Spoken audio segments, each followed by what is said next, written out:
les différents types de voix à l'opéra chez la femme. Et toi, tu as quel type de voix?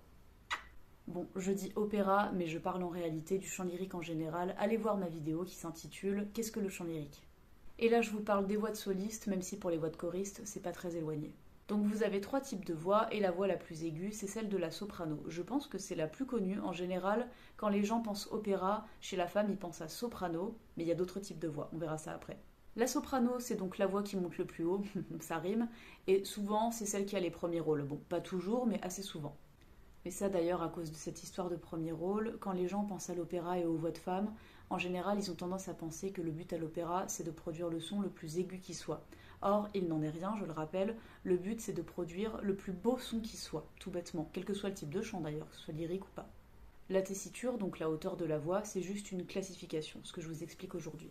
Ensuite, vous avez une voix plus médium qui s'appelle la voix de mezzo-soprano. C'est ma voix. Alors pour l'anecdote, mezzo-soprano en italien, ça signifie littéralement la moitié d'une soprano. C'est pas très élégant et surtout c'est pas très représentatif. Les gens après ils vont trop s'imaginer que je suis une fille hyper aigrie qui jalouse les sopranos. Non, pas du tout, sincèrement, je suis très heureuse d'avoir la tessiture que j'ai.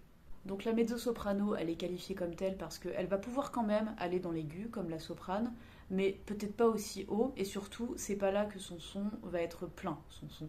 De même que la mezzo va pouvoir aller dans une certaine mesure dans les graves, c'est pas pour rien que c'est la voix un peu prise en sandwich, et c'est naturellement dans les médiums qu'elle va résonner le plus facilement, de même que la soprano va résonner naturellement plus facilement dans les aigus, je sais pas si vous me suivez. Et la contralto, c'est notre troisième voix justement, c'est une voix vraiment rare, puisque c'est une voix qui descend vraiment dans les graves. C'est dans les graves que son plein potentiel va se trouver.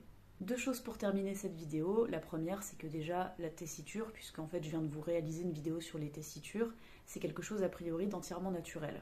En fonction de votre génétique, vos hormones, tout ce que vous voulez, votre voix, de manière naturelle, va projeter plus facilement des sons dans l'aigu, dans le médium ou dans le grave. Cela dit, des fois, quand vous commencez à travailler le lyrique, puisque là je parle du lyrique quand même, vous pouvez être un peu entre deux tessitures et les profs peuvent vous dire peut-être qu'en travaillant finalement vous allez plus tirer vers une tessiture que l'autre, mais quand même a priori vous avez un tempérament naturel dans vos cordes vocales.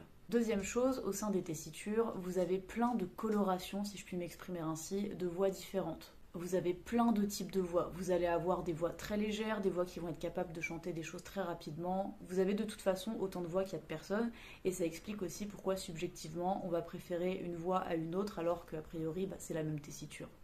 Et troisième chose, j'oubliais, abonnez-vous, ici donc c'est mon compte de chant lyrique, n'hésitez pas à aller regarder mes prestations où je chante, puisque la base de ce compte c'est quand même ça.